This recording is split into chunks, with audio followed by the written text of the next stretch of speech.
உயிர்த்த ஞாயிறு குண்டு தாக்குதல் வழக்கிலே கைது செய்யப்பட்டு சிறையிலே இருக்கின்ற சுரேஷ் சாலே தற்கொலை செய்வதற்கு தயாராக இருக்கின்றாராம். மன அழுத்தம், மனவேதனைகள் காரணமாக அவர் இப்போது மனக்குழப்பத்திலே இருப்பதனால் தற்கொலைக்கு தயாராகி வருகின்றார் சுரேஷ் சாலே என்ற தகவல்களும் வெளியாகி இருக்கின்றது.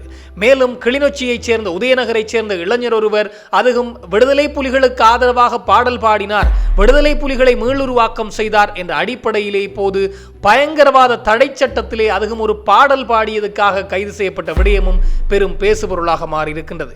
இந்த விடயங்கள் பற்றித்தான் இந்த தொகுப்பினூடாக முழுமையாக பேச போகின்றோம். அன்புறவுகள் எல்லோருக்குமே வணக்கம். சுரேஷ் சாலே கைது. இந்த உயிர்த்த ஞாயிறு குண்டு தாக்குதல் வழக்கினுடைய 3வது பிரதானமான சந்தேக நபராக இப்போது பெயரிடப்பட்டிருக்கின்ற சுரேஷ் சாலே கைது செய்யப்பட்டு கடந்த 2ஆம் மாதம் அளவிலே கைது செய்யப்பட்டு இன்றளவும் சிறையிலே இருக்கின்றார். இந்த சுரேஷ் சாலேவை எப்படியாவது வெளியே கொண்டு வர வேண்டும் என்று துடித்துக் கொண்டிருக்கின்றார்கள் ராஜபக்ச தரப்பு, உதயகம்மன்வல, விமல் வீரவம்ச, சரத் வீரசேகர போன்ற இந்த இனவாதிகள். அப்படியே சிங்கள மக்கள் மத்தியிலே பார்த்தால் தேசியவாதிகள். எனவே இவர்கள் இப்போது துடித்து பொங்கி எழுந்து கொண்டிருப்பது எல்லோருக்கும் தெரிந்த ஒரு விடயம்தான். இந்த சுரேஷ் சாலே தொடர்பாக இன்னும் பல தகவல்கள் வெளியாகி இருக்கின்றது. நேற்றைய தினம் கொழும்பு கோட்டை நீதவான் நீதிமன்றத்திலே தான் இந்த தகவலை சுரேஷ் சாலே தரப்பிலிருந்து சவீந்திர பெர்னாண்டோ என்று சொல்லப்படுகின்ற சட்டத்திரணி, சுரேஷ் சாலே தரப்பாக அல்லது சுரேஷ் சாலேவுக்கு ஆதரவாக நீதிமன்றத்திலே முன்னிலையாகி இருந்த சவீந்திர பெர்னாண்டோ என்று சொல்லப்படுகின்ற சட்டத்திரணி பல விடயங்களை முன்வைத்திருக்கின்றார். அதிலே மிக முக்கியமான விடயம் சுரேஷ் சாலே தற்கொலை செய்து கொள்வதற்கு தயாராக இருக்கின்றாராம் என்பதன் மிக மிக முக்கியமான விடயம்.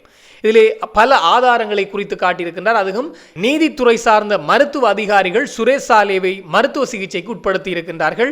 ஆய்வுகளை மேற்கொள்கின்ற போதுதான் சுரேஷ் சாலே மனச்சோர்வு என்ற நோய்க்கு உட்பட்டிருக்கின்றாராம்.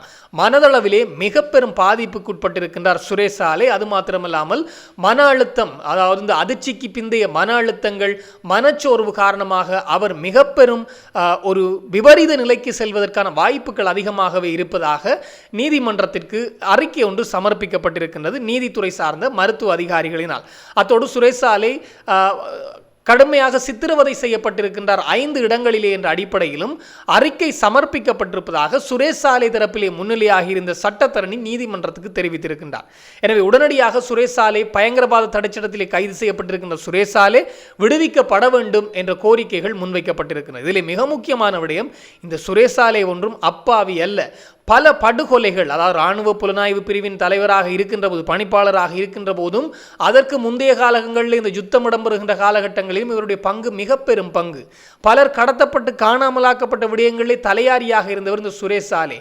மிக பெரும் செயல்களை எல்லாம் பயங்கரவாத தடைச்சட்டத்திலே பலரை கைது செய்து கடும் சித்திரவதைகளை எல்லாம் செய்து வந்தவர்களில் இந்த சுரேஷ் சாலே மிக முக்கியமானவர்.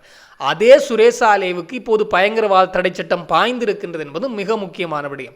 அந்த பயங்கரவாத தடை சட்டம் பாய்ந்திருப்பதனால் மனவேதனைக்குள்ளாகி இருக்கின்றாராம், மன அழுத்தத்திற்குள்ளாகி இருக்கின்றாராம், மனச்சோர்வுக்குள்ளாகி இருக்கின்றாராம் சுரேஷ் சாலே. இதனால் மிக விரைவிலே அவர் இறந்து போகலாம் என்ற அடிப்படையிலே சுரேஷ் சாலேவினுடைய சட்டத்தரணி நீதிமன்றத்துக்கு தெரிவித்திருக்கின்றார்கள். இதே கருத்தை சுரேஷ் சாலேவுடைய மனைவியும் கடிதமூடாக ஜனாதிபதிக்கு கடிதம் ஒன்று எழுதியிருந்தார். அந்த கடிதத்திலே சுட்டிக்காட்டப்பட்ட விடயம், சுரேஷ் சாலே எலிகளும் கரப்பான் பூச்சிகளும் வாழுகின்ற சிறைச்சாலைக்குள்ளே வாழ்ந்து வருகின்றாராம். சிறியதொரு சிறைச்சாலை. அவர் உணவு கூட சரியாக உண்பதில்லையாம். காரணம், கழிவறை பக்கத்திலே தான் அவர் படுத்துறங்குகின்றார் என்று சொல்லப்பட்டிருக்கின்றது. சரியாக உறக்கமில்லை, பல காரணங்கள், சித்திரவதை செய்யப்படுகின்றாராம் சுரேஷ் சாலே. தான் பலருக்கு செய்யும் போது அது நன்றாக இருந்தது, தனக்கு வருகின்ற போது கசக்கின்றதா என்ற ஒரு கேள்வி எழுப்பப்படுகின்றது. எனவே சுரேஷ் சாலே மன உளைச்சலுக்கு ஆளாகி இருக்கின்றாராம். அவர் நிர்வாணப்படுத்தப்பட்டு தாக்கப்பட்டிருக்கின்ற அடிப்படையிலே மனைவி ஜனாதிபதிக்கு கடிதம் ஒன்றை எழுதியிருந்தார். உடனடியாக நாட்டிற்காக போராடியவர், நாட்டிற்காக முன்னின்று செயற்பட்ட சுரேஷ் சாலே பயங்கரவாத தடை சட்டத்திலிருந்து விடுவிக்கப்பட வேண்டும் என்பது சுரேஷ் சாலேயுடைய மனைவியினுடைய கருத்தாக இருந்தது. அதே போன்ற ஒரு கருத்து தான் இப்போது சுரேஷ் சாலே சட்டத்தரணியும் நீதிமன்றத்திலே முன்வைத்திருக்கின்றார். நீதிபதி பசான் அமரசேனவும் இப்போது அதற்கு கருத்து தெரிவித்திருக்கின்றார். அதாவது வழக்கை தொடுத்தவர்கள், குறிப்பாக குற்றத்தடுப்பு விசாரணை பிரிவு தான் சுரேஷ் சாலே மீது வழக்கு தொடுத்திருந்தவர்கள். எனவே அவர்களுடைய கருத்தை கேட்காமல் அல்லது அவர்கள் தரப்பு வாதங்களை கேட்காமல் சுரேஷ் சாலேவுக்கு வழக்கு தீர்ப்பை சொல்ல முடியாது என்ற அடிப்படையிலும் நேற்றைய தினம் இந்த வழக்கு நீதிமன்றத்தில் எடுத்துக் கொள்ளப்பட்ட போது இன்று 4ஆம் திகதி குற்றத்தடுப்பு விசாரணை பிரிவு நீதிமன்றத்தில் நீதிமன்றத்திலே முன்னிலையாகி விளக்கம் அளிக்க வேண்டும் என்று பசான் அமரசேன நீதவான் பசான் அமரசேன உத்தரவிட்டிருந்தார். இதற்கிணங்க இன்றைய தினம் அதனுடைய வழக்குகள் இடம்பெற்று விட்டது. அது சார்ந்த செய்திகள் இன்னும் வெளிவரவில்லை. ஆனால் குற்றத்தடுப்பு விசாரணை பிரிவும் சுரேஷ் சாலை தொடர்பாக என்ன நிலைப்பாட்டில் இருக்கின்றார்கள் என்பது மிக பெரும் கேள்விக்குறி. காரணம், இப்போது இருக்கின்ற இந்த குற்றத்தடுப்பு விசாரணை பிரிவுக்கு உயிர்த்த ஞாயிறு குண்டு தாக்கல் தொடர்பில் இருக்கின்ற மிக பெரும் துருப்புச்சீட்டாக சுரேஷ் சாலை கருதப்படுகின்றார் என்பது மிக முக்கியமான விடயம். எனவே அவரை எப்படியாவது வெளியே கொண்டு வருவதற்காகத்தான் அவர் உளநலம் பாதிக்கப்பட்டிருக்கின்றார் என்ற ஆதாரங்கள் நிறுவப்படுவதற்கு முயற்சிக்கின்றார்களோ இந்த ராஜபக்சக்கள் அல்லது இனவாத தேசியவாத தரப்புகள் என்ற கேள்விகளும் எழ ஆரம்பித்திருக்கின்றது. எனவே சுரேஷ் சாலை மன அழுத்தத்திற்கு ஆளாகி இருக்கின்றாராம். அவர் மீது பயங்கரவாத தடை சட்டம் பிரயோகிக்கப்பட்ட போது, ஆனால் அவர் பலர் மீது பயங்கரவாத தடை சட்டத்தை பிரயோகித்திருக்கின்றார் என்பது மிக மிக முக்கியமான விடயம்.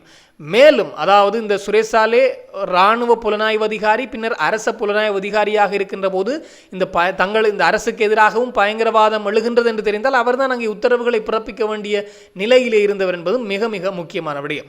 மேலும் ஒரு மிக முக்கியமான விடயம், அதே பயங்கரவாத தடை சட்டம் யாழ்ப்பாணத்தை அதுவும் வடக்கைச் சேர்ந்த ஒரு பாடகர் மீது பாய்ந்திருக்கின்றது என்பது மிக மிக முக்கியமான விடயம். குறிப்பாக பாடல்களின் ஊடாக விடுதலை புலிகளை மீளுருவாக்க முடியுமா என்றொரு கேள்வி எழுகின்றது. பாடல்களின் ஊடாக எப்படி விடுதலை புலிகளை உருவாக்க முடியும்? அதான் மிக பெரும் கேள்வியாக இருக்கின்றது. அத்தோடு சமூக வலைத்தளங்களின் ஊடாக விடுதலை புலிகளை உருவாக்கி விட முடியுமா அல்லது விடுதலை புலிகளை கொண்டு வந்து விட முடியுமா என்ற கேள்வி மிக பெரும் கேள்வியாக இருக்கின்றது. ஆனால் அது நடக்கும் என்ற அடிப்படையிலே தான் இப்போது அரச தரப்பினரால் குறிப்பாக இந்த பயங்கரவாத தடை சட்டத்திலே கிளிநொச்சி உதயநகரை சேர்ந்த இளைஞர் ஒருவர் கைது செய்யப்பட்டிருக்கின்றார். ஏன் எதற்காக என்று பார்க்கின்ற போது கடந்த 31ஆம் திகதி மே மாதம் 31ஆம் திகதி சாவகச்சேரியினுடைய நாவற்குழி பகுதியில் இடம்பெற்ற ஒரு இசை நிகழ்ச்சியின் போது, அதுவும் கோவில் சார்ந்த இசை நிகழ்ச்சி என்று சொல்லப்படுகிறது. அந்த இசை நிகழ்ச்சியின் போது எழுச்சி பாடல்களை பாடினாராம் அந்த இளைஞர். குறிப்பாக அந்த உதயநகரை சேர்ந்த சங்கீதன் என்று சொல்லப்படுகின்ற இளைஞர் அந்த எழுச்சி பாடல்களை பாடினாராம். அத்தோடு விடுதலை புலிகளை ஞாபகப்படுத்துகின்ற வகையிலான பாடல்களை பாடினார் என்ற அடிப்படையிலே தான் அந்த பாடல்களை பாடிய பின்னர் அந்த பாடல்களை தொகுத்து தன்னுடைய டிக்டாக் சமூக வலைத்தளத்திலே பதிவிட்டார் என்ற அடிப்படையிலே தான் இப்போது அந்த இளைஞர் பயங்கரவாத தடை சட்டத்திலே கைது செய்யப்பட்டிருக்கின்றார். கைது செய்யப்பட்டவர் நேற்று முன்தினம் கைது செய்யப்பட்டவர் நேற்று தினம் நீதிமன்றத்திலே முற்படுத்தப்பட்டு எதிர்வருகின்ற 17ஆம் திகதி வரையிலே விளக்கமறியலிலே வைக்கப்பட்டிருக்கின்றார். இவர் மீது சுமத்தப்பட்டிருக்கின்ற குற்றம் விடுதலை புலிகள் மீளுருவாக்கம், தமிழீழம் என்ற வார்த்தையை பாவித்தல் மற்றும் உணர்ச்சிகளை தூண்டிவிடுகின்ற வகையிலே பாடல்களை உருவாக்கி இருக்கின்றார் என்ற அடிப்படையிலே தான் இவர் மீது இப்போது குற்றம் சுமத்தப்பட்டிருக்கின்றது. இதில் மிக முக்கியமான விடயம், பயங்கரவாத தடை சட்டம் என்பது எந்தளவுக்கு மிகப்பெரிய கொடிய ஒரு சட்டம் அல்லது கொடிய இயந்திரம் என்பது இதிலே ஒரு நூல் இருக்கின்றது. இந்த என்று சொல்லப்படுகின்ற சோபா சக்தி, இதிலே பார்க்கின்ற போது தெரியும். இந்த புத்தகம் இதை வாசிக்கின்ற போது உணர்ந்து கொள்ளக்கூடியவாறு இருந்தது. பலரிடம் கேட்கின்ற போதும் இந்த பயங்கரவாத தடை சட்டம் எந்த அளவுக்கு தமிழர்களை கொடுமையாக அதுவும் பலரை கொன்றொழித்திருக்கின்றது என்பது தெரிய வருகின்றது.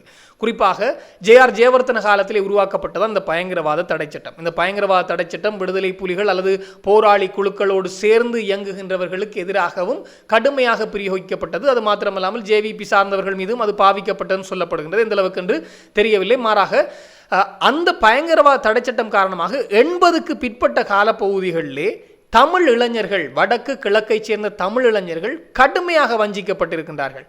ஒரு 20 வயதை கடந்த இளைஞரை கண்டால் உடனடியாக கைது செய்வார்கள். கைது செய்து அவர்கள் பூசா சிறைச்சாலையிலோ வெளிகட சிறைச்சாலையிலோ அல்லது யாழ்ப்பாணம் உட்பட பல சிறைச்சாலைகளிலும் வைக்கப்பட்டு கடுமையாக தாக்கப்படுவார்களாம். குறிப்பாக இந்த என்று சொல்லப்படுகின்ற சோபா சக்தி என்ற நூலிலே குறிப்பிடப்பட்டிருக்கின்ற விடயம், அதுவும் பயங்கரவாத தடை சட்ட விசாரணை எப்படி இருக்கும் என்றால் பென்சில்களை காதுக்குள்ளே வைப்பார்களாம். அந்த பென்சில்களை வைத்து மெதுவாக பென்சிலை காதுக்குள்ளே அடித்து இறக்குவார்கள் உண்மை சொல்லும் வரையிலே. அவர்கள் உண்மையை சொல்லாவிட்டால் முழுவதுமாக பென்சிலை காதுக்குள்ளே அடித்து இறக்கி விடுவார்கள். அப்படி பலர் படுகொலை செய்யப்பட்டிருக்கின்றார்களாம். அத்தோடு இந்த பயங்கரவாத தடை சட்டத்தினுடைய கோரதாண்டவங்கள் குறிப்பாக வெளிகடை சிறைச்சாலையிலே இந்த 35க்கும் மேற்பட்ட கைதிகள் கொண்டு குவிக்கப்பட்ட விடயங்கள் சார்ந்தெல்லாம் இந்த நூலிலே குறிக்கப்பட்டிருக்கின்றது. எனவே இந்த பயங்கரவாத தடை சட்டம் எந்த அளவுக்கு தமிழர்கள் மீது மிக பெரும் இயந்திரமாக செயற்பட்டது, தமிழர்களை எந்த அளவுக்கு கடுமையாக வஞ்சித்தது என்பது இந்த இதிலே காட்டப்படுகின்றது.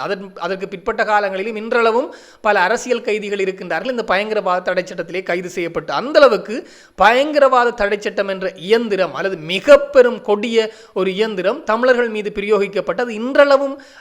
இன்றளவும் சட்டம் இருக்கின்றது என்பது மிக முக்கியமான விடயம். எனவே அதே ஒரு சட்டம், அதனுடைய சட்டத்திலே பல நுணுக்கங்களை அவர்கள் பிடித்து அதுவும் விடுதலை புலிகளை மீளுருவாக்கி விடுவார் என்ற அடிப்படையில் ஒரு பாடலை பாடியவரை கைது செய்திருக்கின்றார் என்பது மிக முக்கியம். முக்கியமான விடயம்.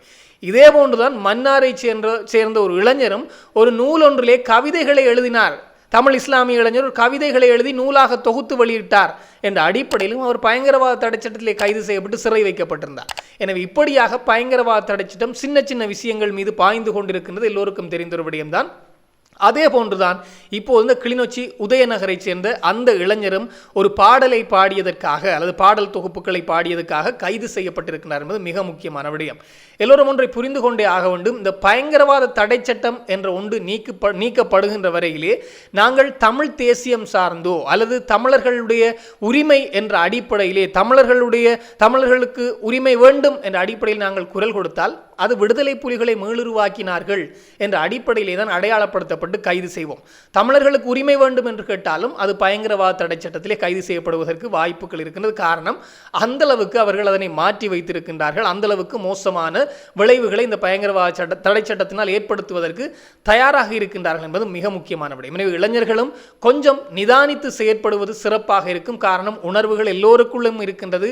எல்லோருமே இந்த இளைஞனை பாராட்டியாக வேண்டும். பலர் இந்த கஞ்சாவும் போதைப் பொருட்களும் ஐஸ் என்றும் ஆடி திரிகின்ற போது, அதுவும் சமூக வலைத்தளங்களை வேறு வேறு ஆட்டங்கள் ஆடி திரிகின்ற போது தன்னுடைய உணர்வு நிலைப்பாடுகளை அதனூடாக வெளிப்படுத்துவதற்கு உண்மையிலேயே பாராட்டியாக வேண்டும். இருந்தாலும் வாழ்க்கை என்பது மிக முக்கியமான விடயம். இந்த பயங்கரவாத தடை சட்டத்திலே கைது செய்யப்படுகின்றவர்கள் 90 நாட்கள் எந்த விசாரணையின்றியும் தடுத்து வைக்கப்படலாம்.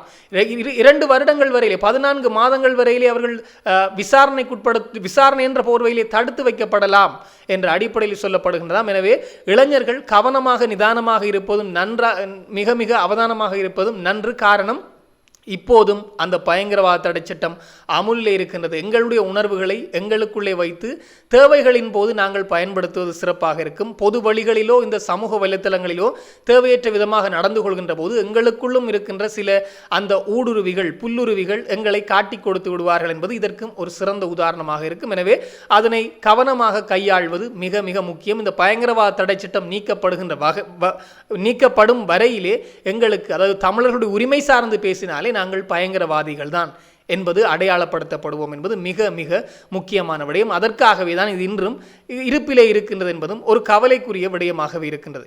இது தொடர்பாக இன்னும் பல தகவல்கள் வருகின்ற போது உடனுக்குடன் தெளிவுபடுத்த நானும் தயாராக இருக்கிறேன். இன்னும் ஒரு தொகுப்போடு சந்திக்கலாம். உங்களிடம் விடைபெறும் நான் என்றும் உங்கள் அன்பின் ஈழன். வணக்கம்.